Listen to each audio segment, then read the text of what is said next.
Ooh. Yeah, let's try it now. Okay. Sorry about that. Oh, no, no problem. I know. Panelists versus webinar versus all the different, always a bit of a change. Hi, Julie. Julie, this is Lisa. She's our comms person in School of Design who's helping us set up these talks. Help us figure all out this complicated stuff.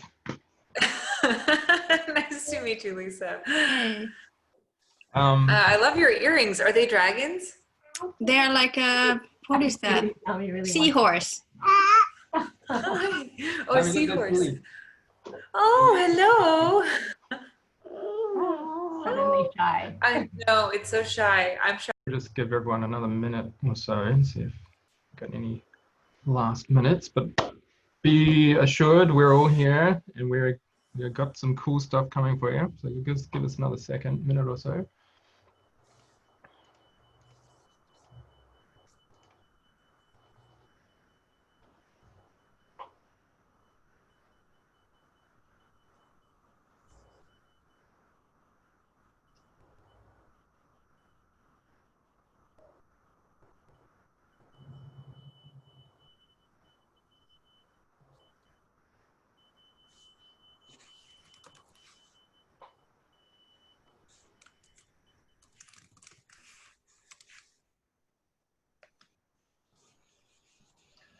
All right. Well, shall we get started then? Can everyone hear me over there our guests? Can everyone hear? All right. Yep. All right. Fantastic. Well, welcome everyone. Welcome to our Tech Week talk. My name is Areto Echevarria. I'm a senior lecturer in the School of Design at Victoria University of Wellington. So I'm just going to. This is a talk with Julie Lottering from SideFX. So I'm just going to give you guys some context, introduce everything, and then I'll hand it over to Julie. So as I said, my name is Areto. I'm a senior lecturer in design at Victoria University. My background is in visual effects. Prior to working at Vic, I was a head of effects animation at Weta Digital, worked at Weta Digital for many years. Before that, Framestore and The Mill in London. And the Master of Design Technology program is where I work. And our program is about training or educating people for the screen sector in art and technology. So our graduates have gone on to many interesting places, like for example, Weta Digital, Park Road Post, Animal Logic, SideFX, of course. So yeah, and the Miramar Creative Centre is where we're at. So we're not actually in Tiara with the rest of the School of Design. We're in our satellite out on the Miramar campus. And the Miramar Creative Centre hosts a number of programs. So we have the School of Design with the Master of Design Technology program. We also have the Film School is there and School of Music there, all running programs related to screen sector art and technology. And one of the goals of the MCC is to bring together industry and education and research all together in one place to enable creators to tell their stories. So that's kind of why we wanted to do these Tech Week talks, to bring back to the community, show you guys what the Miramar Creative Centre is about and how we interface between research and education and industry. So as part of that setup, we've got Julie here from SideFX. And if you guys don't know, SideFX is an Academy Award winning digital content creation company, and they make the software Houdini, which is an amazing piece of software. And I think we've got several talented Houdini artists here in the chat that I can see. And yeah, so what else can I tell you about SideFX? So the MDT program is a SideFX certified training center. So we're partnering with SideFX, which is very kind. Thank you very much for that. And today we have Julie Lottering, who is the Director of Education and Training at SideFX, which we're very lucky to have her here. Julie is an artist, an educator, and all-around wonderful person. And she's here to talk to us today about proceduralism as a catalyst for creativity. So I'm going to hand it over to Julie, and we'll have some time for a Q&A at the end. If you guys want to ask questions, you can pop your hand up, the little blue raise your hand icon, or you can type questions in the Q&A chat as well. So that's it for me. I'm going to take it over, leave it to Julie, and hope you guys enjoy the talk.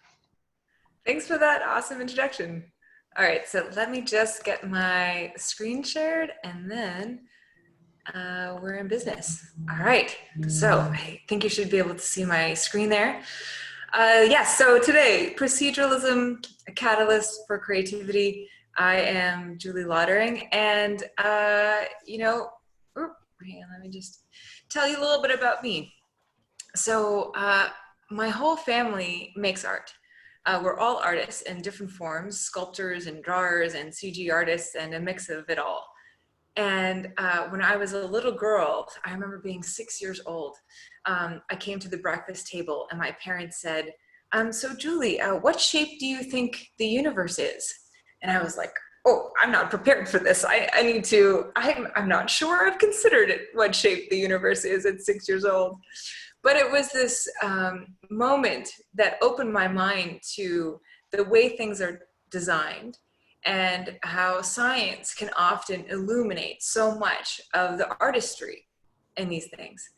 And that brought me to my graduate work, which was in neuroaesthetics. So that is what happens in the brain when you see something beautiful. And it was also related to studying the relationship between technology and art. So now I'm the Director of Education at SideFX, and I love my job. I feel like learning is one of the best contributions that I can make, and that I want to elevate the levels of creativity in the spaces I'm in. And I believe our tool can do that, but a kind of thinking can do that. So to illustrate that kind of thinking, I wanted to tell you this story about Joseph Paxton. So in the late 1800s, there was this craze where people started to become obsessed with exotic plants. And they would take boats to South America and hunt for orchids. And gosh, they brought them back in like a lot of garbage bags and things that really didn't allow them to live. And greenhouses were this answer for how things could be constructed to create this environment for these plants so that people could adore them. And when Joseph Paxton went to the Amazon, he saw these lily pads that were so large, 2 girls around the age of 10 could stand on them with their full body weight and it wouldn't give. And so he thought, well, okay, we don't really know at that time how to leverage glass in these structures to their full extent. But he turned up the lily pad and he saw in the structure not only the veins, but the bracing, the cross bracing that made it so much stronger. And you can see here in his drawing, a very rough drawing of that structure applied to what eventually would become the Crystal Palace, one of the first structures of its kind that allowed the stacking and distribution of weight on a very thin piece of glass. And this drawing here is Mies van der Rohe taking it to the next level, to what would eventually become skyscrapers.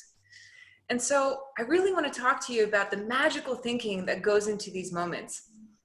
And Milton Glaser said once that drawing is thinking.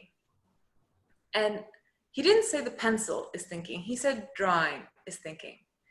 And so I'd like to open that up even a little bit wider and say making is thinking. But the materials and the tools shape our line of inquiry.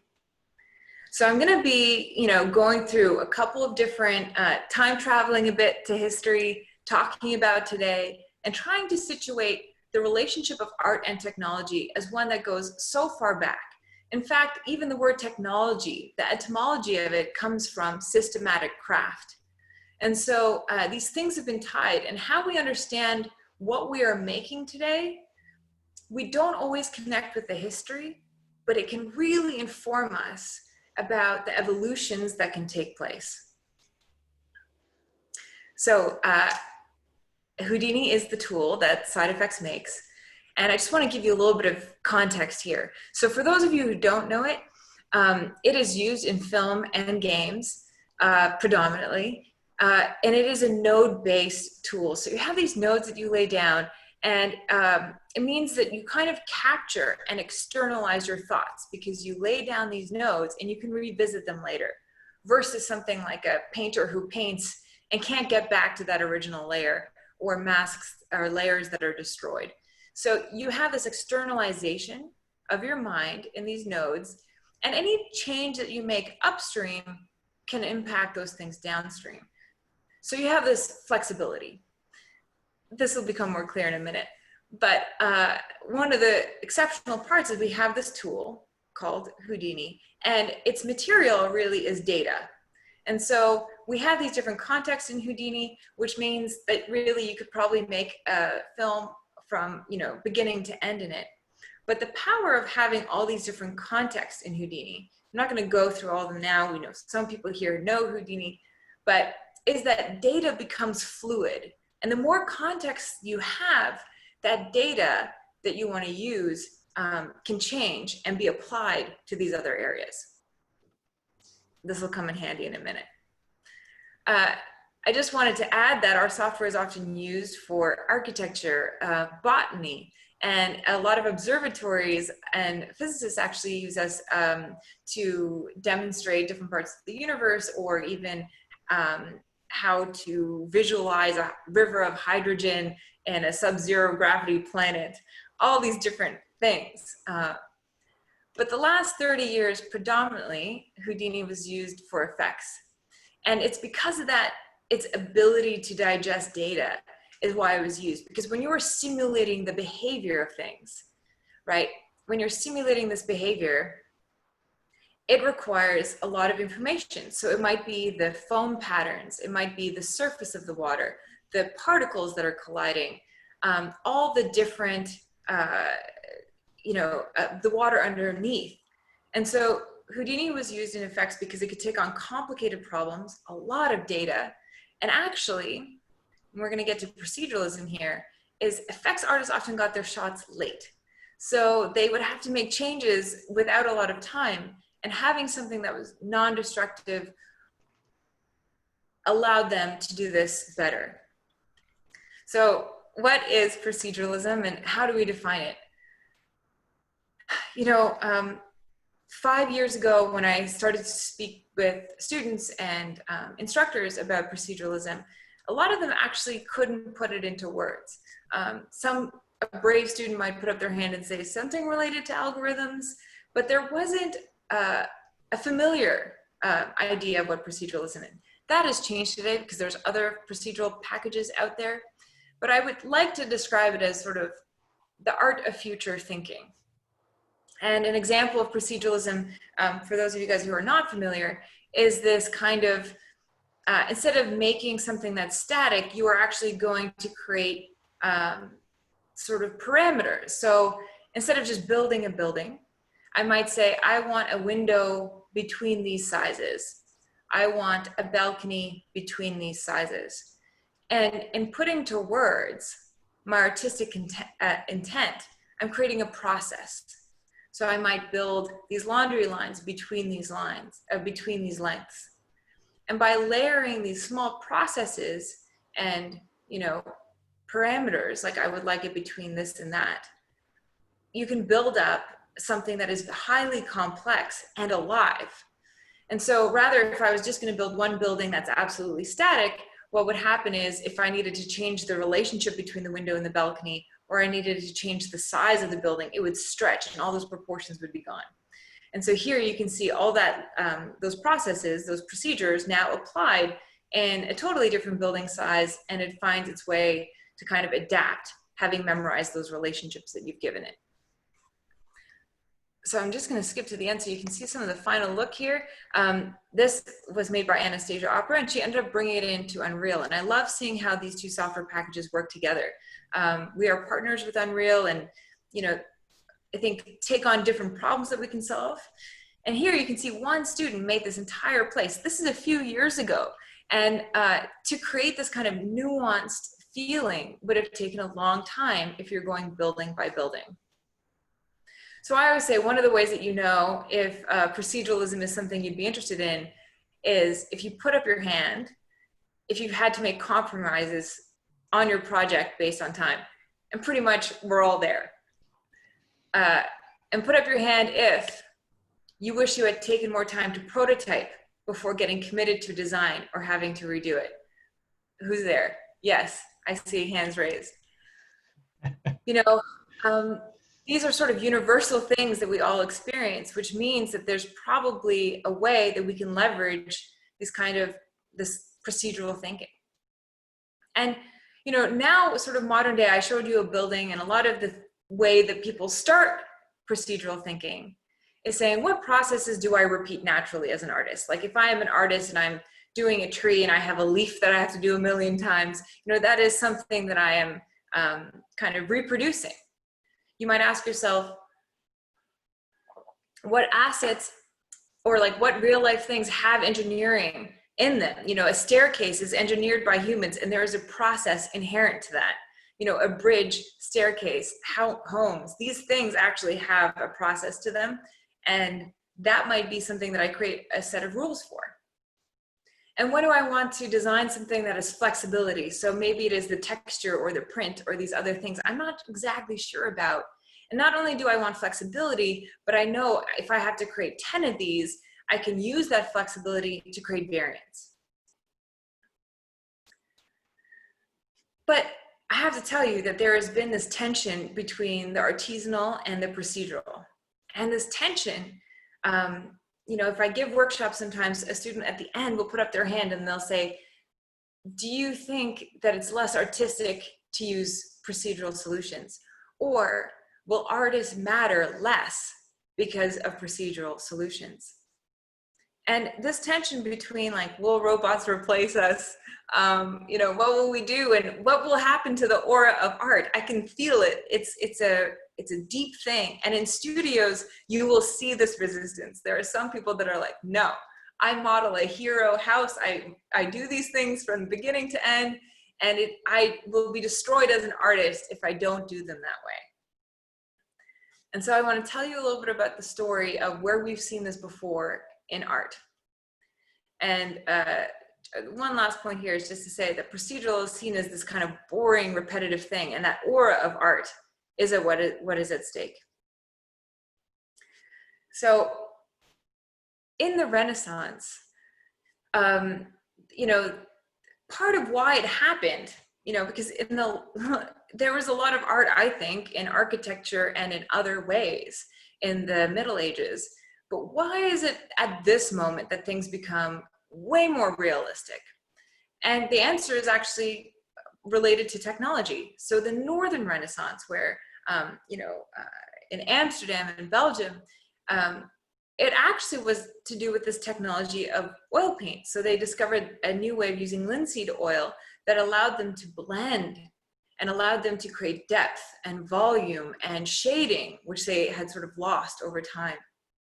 And in the Italian Renaissance, it was actually the resurrection of perspective, understanding orthogonal lines of what made something into the distance. That is what cracked open their progression towards this realism. And so how we define technology is always different, but that relationship in moving things forward is always there. And what's interesting about this time of the Renaissance is it did create what still today stands as one of the highest forms of art, which is realism. And when I said that effects artists are now taking a step further, they are simulating the behavior of something that is almost a higher order of realism, because it's not just a static image. But with the Renaissance, as this narrative of realism continued, it went past the 1600s, past the 1700s. People were still within this narrative and this objective to make things look realistic. And in the late 1800s, this changed with the invention of three things. So in your head, see if you can guess some of these three things. It's a little bit hard to get participation, but if you want to write something in the chat, you're welcome to. Let's see if there's three things that you can imagine having changed this narrative of realism, what it might be.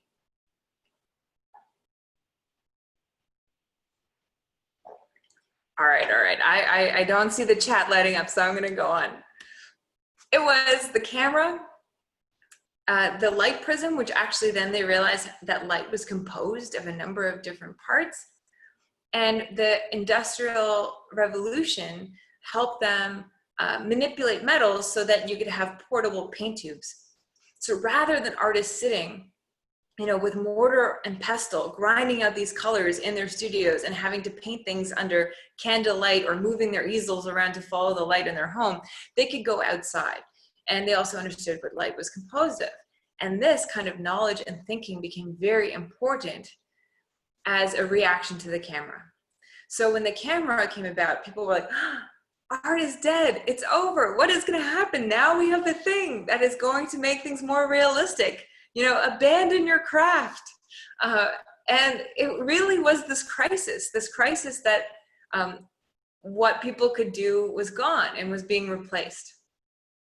But artists and people who are very clever said, no, let's think about what we have at hand and let's try to do something that the camera cannot.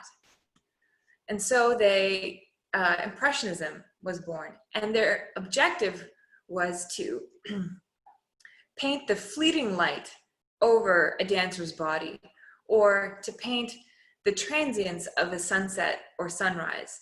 And they felt that if they could take these paints and they could go out into the world and they could study it as time passes, that is not something that the camera could do. And of course, at this time, you had to be dead still for the camera really to take any meaningful picture. And so this movement went from expression and line and the transience of the brush stroke. So the brush stroke made this appearance. And that's actually where the narrative started to take a new shape. So after Impressionism, you see things like Toulouse-Lautrec's post-Impressionist paintings, where now he's really just spending time on the characterization and the expression of the people he comes across. And in 1904, we have Klimt, who's making his frieze in Vienna, and you see almost design elements. This is now, if you just think it's like 20 years, 15 years from when realism was seen as the entire part of art. We see this drift happen so quickly. And that is perpetuated and furthered with Demoiselle d'Avignon. And just, you know, about 15 years after this painting, we see Walt Disney's Trees and Flowers, and it won an Oscar. And who would have thought that film developing at this time from the camera could actually graft onto this new narrative of art, where the line and the expression that it has to offer could be developed into what we have today. And so this progression seems unprecedented, unimaginable. And what's interesting is it didn't just happen for those artists who wanted to protect the aura of art. The narrative for the camera evolved too. And originally the camera was going to be this tool for documentation. This is my child, you know, this is proof. Or, you know, a sailor going off to war. It was there to document people and ownership and relationships. But it wasn't soon after that Cartier-Bresson started to make movement and feeling come into photographs in a way that elevated it above the ordinary. And if I look at photography today, this below is a photograph taken underwater, and it looks like a painting to me. Who would have thought that the camera would start to try to emulate a painting? And again, who would have thought that photogrammetry, taking essentially a photo of an object, recomposing it so that it becomes a three-dimensional digital object, would have been possible? And so I am constantly amazed, because the narrative splits about what our objectives are, but technology and creativity keep evolving it. And actually the technology evolves because of the creativity. And so bringing that back to proceduralism, you know, it was seen as this thing that couldn't have aura, that couldn't have an artist's touch, that was like those boring buildings. And that's a time when proceduralism was fast or beautiful, but it couldn't be both. And I think a question that we have to ask is, what is required to make beautiful things faster? And, you know, I think that making beautiful things faster is part of our narrative today. So when you're asking yourself, like, what are we involved in? Is it the Renaissance narrative? Is it the Impressionist narrative? What is the narrative? I think making beautiful things faster is essential to it. But you need variability, editability, and optimization. You need these three things. And so any artist working today with technology has to consider, how am I going to create variance? How am I going to create scale or optimization? And part of that initial tension with proceduralism was because it was in its nascency. It was just sort of beginning to get into the wider public and domain. And part of the thinking, so as I said, drawing is thinking, making is thinking. Part of the thinking that was really profound about proceduralism was that you didn't have to stay with the regular chain that was in a pipeline for film or games, like modeling and animation. It was actually this insight that you can model with animation, like this person is doing on a pottery wheel. And if I was going to take a photo of the person working on the pottery wheel and take one photo every minute, and they're working on this pot for 30 minutes, I might actually have 30 pots in 30 minutes. And so that is how they started to model things like rocks. And it's kind of funny because probably studios were like, well, we don't want to take the art out of this, but like the rocks, you can have the rocks. You can use this like procedural mechanical thing on the boring stuff. And, you know, a few years ago, I went to train a studio that makes a lot of the AAA games. And one of the guys there said, Julie, I could show you a coffee table book this wide of all the rocks we've had to model by hand. You know, this is not the best way for us to use our creativity. So I totally understand.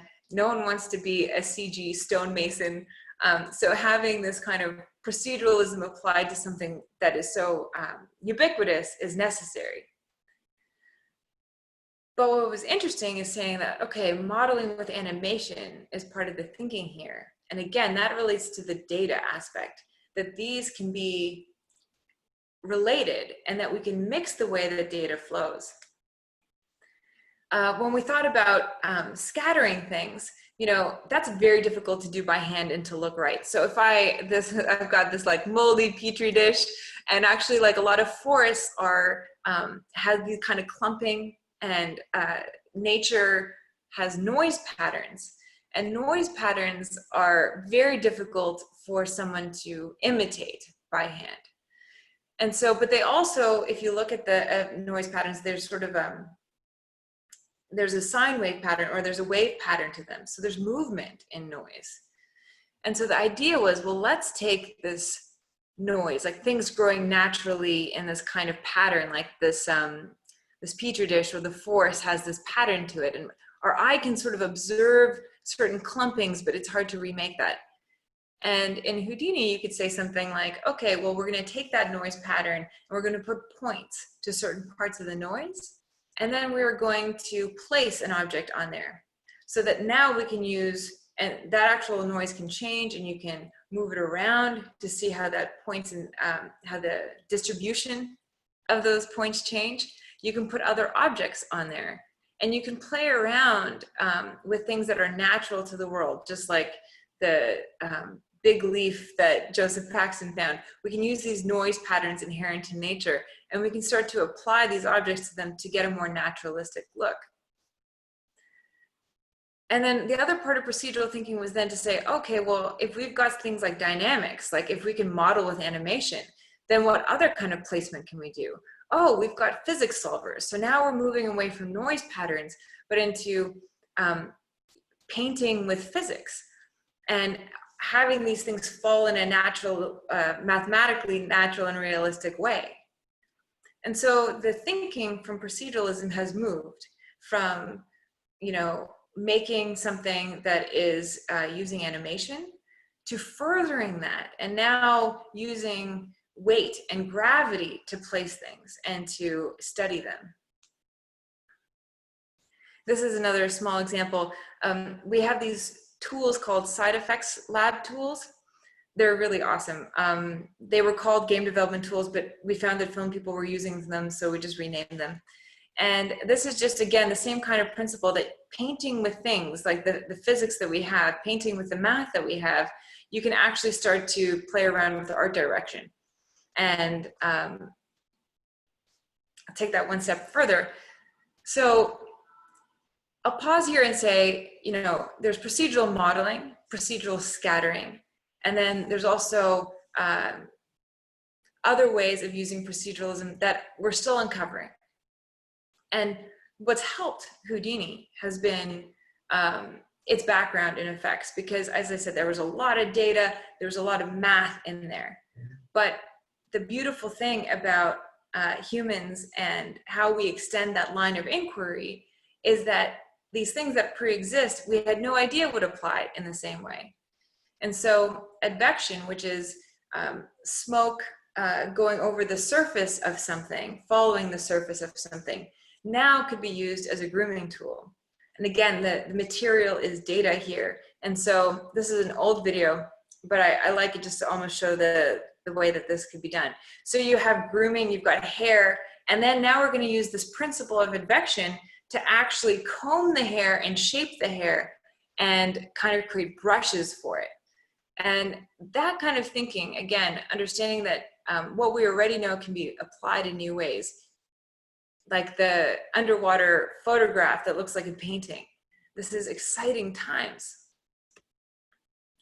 And some of the results have been, you know, very naturalistic application of something that seemed rather abstract. We are painting this hair with the physics that goes into smoke or fluids following the surface of something. So it brings us to this idea that we're trying to build more beauty with less pain, and that dynamics and motion and applying motion to modeling is one aspect. But then there's also this new evolution for procedural thinking. And so if someone was going to say, that building you showed me from Anastasia previously is great, but that would take forever. And, you know, do I need to have every window and every dental procedural? And of course, the answer is no, you don't need to have everything procedural. But again, it was still the evolution of our thinking about this that hadn't catalyzed for our creativity. So here we have 3 models that were built actually by an FX artist in a week. And it was this movement from procedural modeling to procedural assembly. So here we see, again, anything that's engineered has a process. So now the idea is, okay, well, we don't need to procedurally build everything. We can take these pieces that probably people have modeled and are going to be relatively static. Like, you know, this window isn't going to change size that much, nor are these dentals. And we can snap them into place. And then using that other idea of having these wild cards to say, hey, maybe a circle means this and a square means this, we know that we want them in certain parts of the building. We can snap those assets into place. But we still want that variance, right? We still want that artistic ability to override things. And so here you can see, putting on a fire escape, all those relationships still stay whole and integral. But you are able to do these overrides. And this is this movement from, as I said, procedural modeling everything to procedural assembly. And this is, you know, maybe a year old. So the idea of procedural thinking is still under development. I'm just going to show this because I always think this is cool. This is just, again, how do we make beautiful things faster? Well, maps exist. Can we take that data in there? Right? Can we use data as our material and bring that in and start to play around with the curvature data? Can we, you know, try different kinds of environments? You know, maybe that is, we're going to skip forward. Maybe that is a suburb, or maybe that is New York City. And so this just gives us this chance to look at the natural patterning here of our streets, examine them, and start to play around and manipulate them. This is a project that we did with Unreal, or with Epic and with Quixel. And part of procedural thinking is sometimes not the glamorous stuff, right? It's not always the procedural building that's amazing. It can be these tasks that are required for optimization. And optimization, I should tell you, is almost never glamorous, but it is extremely important. So, you know, Quixel had this data, had huge scans of Iceland, like enormous scans, and it would, with so much data, it would break a regular person's computer. But they could bring it into Houdini and then adapt that data to be more economic, let's call it, and then also make these changes as they saw fit. And eventually this was used to create a real-time scene. And this is a procedural fog system that we created. So all the assets were modified in Houdini, and then this procedural fog system shows you maybe a new evolution of effects too, where procedural weather, you know, may be something that we haven't explored enough. So what's next? When it comes to procedural thinking, you know, I think that there's still so much more for us to do, and for that creativity to catalyze. You know, it could be something like procedural storytelling. I was speaking with someone at GDC once that said, wouldn't it be great to have a video game where proceduralism was applied to storytelling? And so there would be small decisions you make that lead to an entirely different story. So you could play this game, you know, 10, 20, 30, 40 times and have different outcomes, different encounters as a result of that.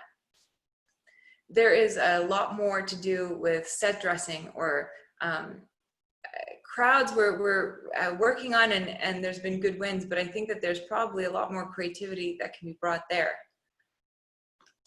And so I'm just going to say that this is an open invitation. You can find me on LinkedIn if you want to explore procedural thinking. I would love to hear some of your ideas or see some of your experiments. For those of you who have not used Houdini and are new to that, we have lots of tutorials online. One of the ones that I recommend is if you look up node reference videos, they are exactly that. Like how are you going to learn how to string together those nodes? Well, by learning the words, and the node reference videos are like a word used in a sentence.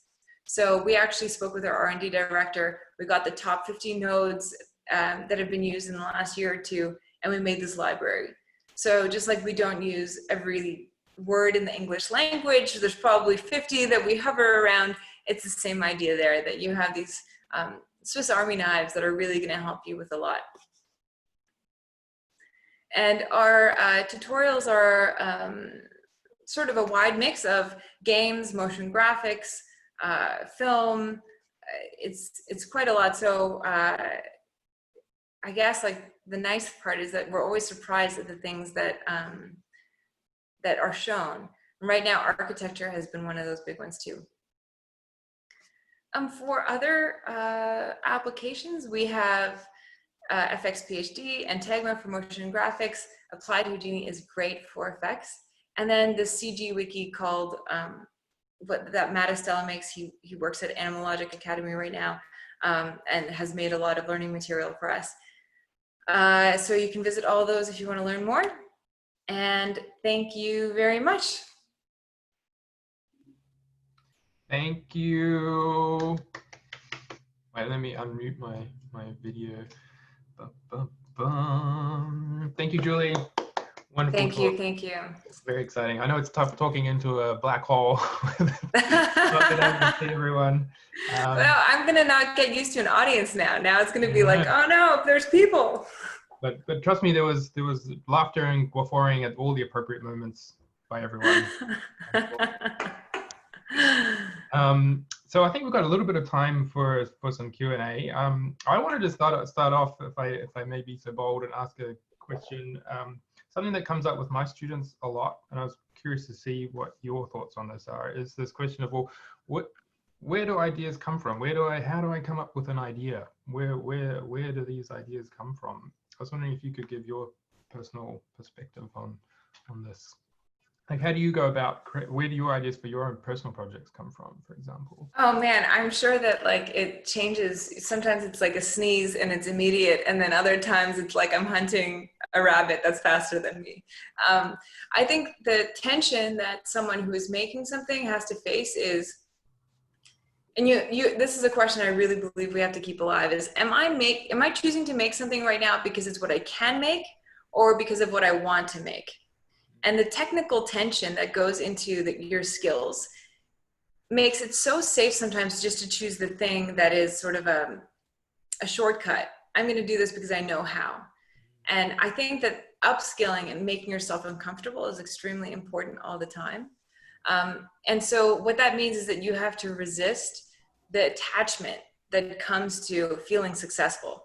And that fixity that we have for the one way we do it there's actually an opportunity cost, because then you're not expressing something more or developing more. But these days, for me, when I have an artistic idea, I think it starts with a question. So Camus has this great quote that says, "The purpose of all meaningful love and work is to find the moment that our hearts first opened." And so I think about that when I look and analyze art. There's some artists that really there's a question they're working on that you can see they come back to, right? And maybe it's mortality, maybe it's love and sex, maybe it is our position or something about being connected to the universe. Whatever it is, there's something there that's a line of inquiry. And so I'm just trying to focus a lot more on what is the state of that, like what questions am I really interested in, and how have I explored them, and what are the questions that I haven't asked about them. And sometimes that means going into a conversation and seeing what other input people have or how they think about it. Yeah, that's amazing. I really like this idea of yeah, what bothers you, and like what are these burning questions? What do you need to know? And I think this idea also of putting yourself outside of your comfort zone is great as well, because you're right. It's very easy to just like do what's easy, and doing what's hard. Yeah, or what feels successful. But the thing is, like, everybody has a moment when they're making something that they're like, oh my God, I'm losing hope. You know, everybody, if you have a moment where you're like, I'm losing hope, you're probably at a good point. Or like, this might not work is a great feeling and statement to have as you are exploring. Cool. All right, well, let's open up to the floor. Has anyone out there, any of our attendees got any questions? You can raise your hand, or you can type into the chat or Q&A. Have we got any questions? Let me see.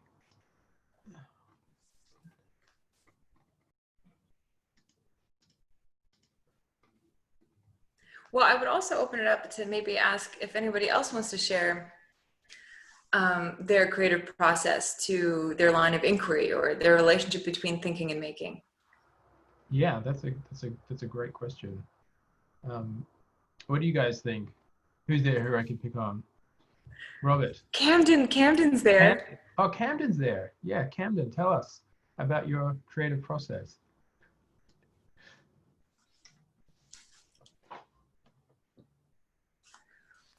Hello. Hi, Cam. How's it going? Good, very good. That was awesome. That was such a cool talk. Thanks, Camden. Creative process. I think I've always stood by this idea of the best of all worlds, if that makes sense, or the best of both worlds kind of idea and mindset. And so I think every time I start a new project, I like to approach it in a way that I've done it before. And a really good case in point is I'm currently actually going through some of the projects that we did in the MDT and kind of seeing how I would approach those differently, and sort of approach something that you've done before. And most things that we do creatively, we've done in some manner before. And so to approach it with both the mindset of how would I do it the same and how would I do it a different way, I think can be super advantageous. And what I like about Houdini is that there are more than one way to do something. So it really enables that sort of mindset. Oh, I love that. I think that's keep what has been hard fought for and what you value. Yeah. I think it allows you to learn, even if you're doing the same thing. I mean, there's this idea of repetition, and doing the same thing over and over is the definition of insanity if you expect a different result. But I think if you can also learn different things, even if you do it a similar way. Yeah. So I'm going to ask you one more question, Camden. What do you see as some of the future of proceduralism and procedural thinking? That's a really good question.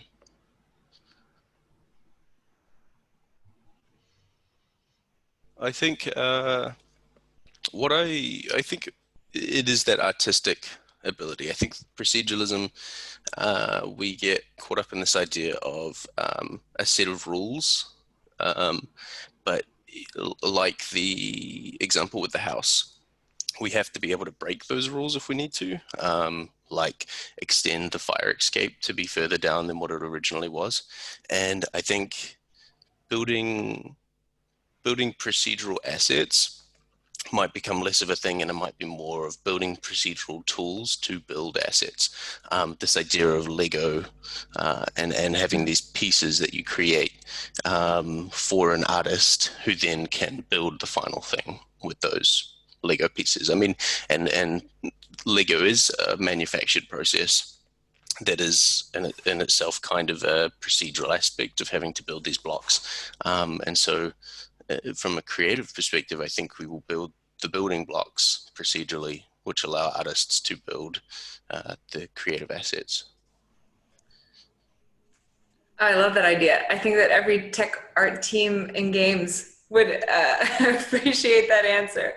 Yeah, for sure. And I think every artist appreciates it, because no artist wants to be told, here's a tool that will do your job for you. And I don't think that's anyone's intention.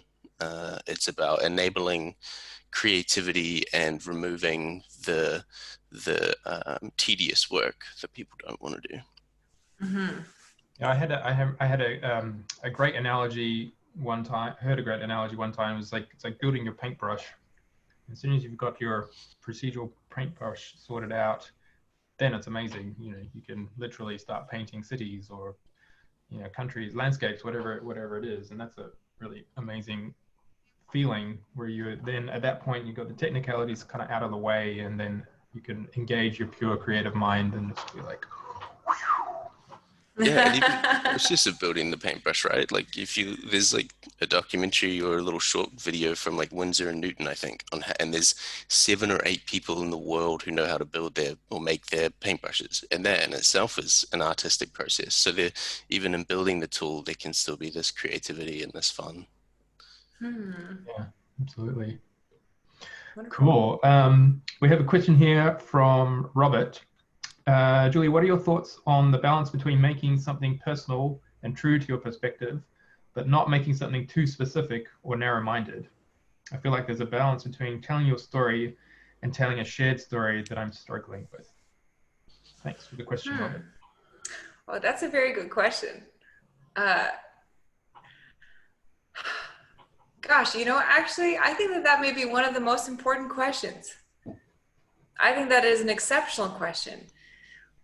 What it shows me is that there is this respect for the insight that we can get from our lived experience, but also I wonder how we explore how that offers something universal, right? And so if the personal can offer something universal, that, I'll tell you right now, that is a powerful thing, but it takes a lot of chiseling, whittling, thinking about it, and making it a pure thing.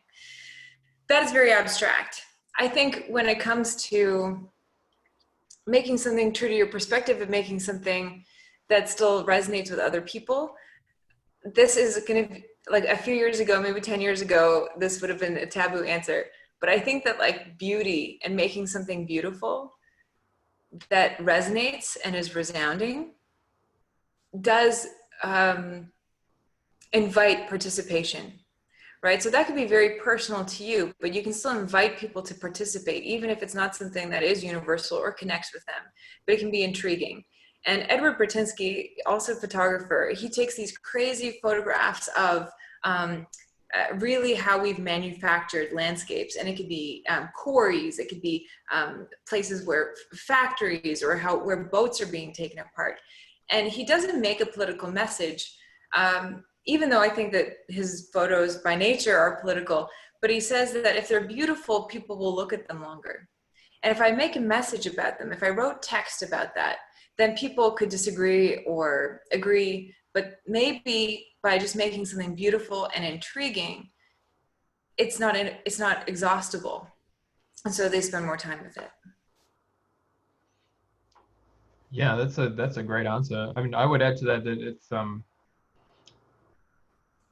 something that's universal and personal is very compelling. But there's also this like personal cost on the artist side of like talking about yourself in public.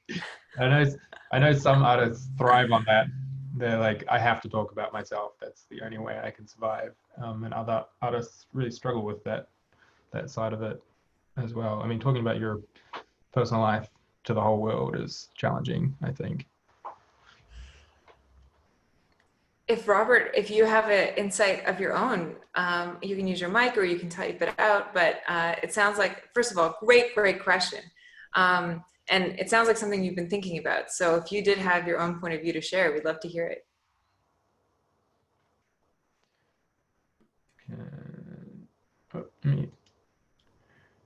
Oh, he's on the train. He can't talk. Oh, what a pity. But what a nice thing to still come to this talk, even though you're on a train. Cool. I think Rocky wanted to say something. Rocky, are you there?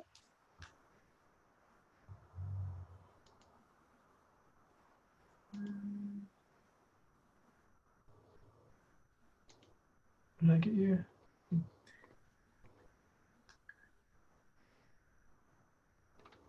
I think she's stuck. Anyway, Robert said this is an awesome answer on a wholehearted agree. Thank you very much. That's very sweet. Yeah. All right. I don't look like we've got any other questions right now, so maybe we can wrap this up. But I'm just double checking. Yes. And okay. I'll just invite anyone to add me to LinkedIn if you want to stay in touch. And I can put that in the chat in a second. Yeah, cool. All right, well, Julie, thank you so much for joining us. It was a very lovely and insightful talk.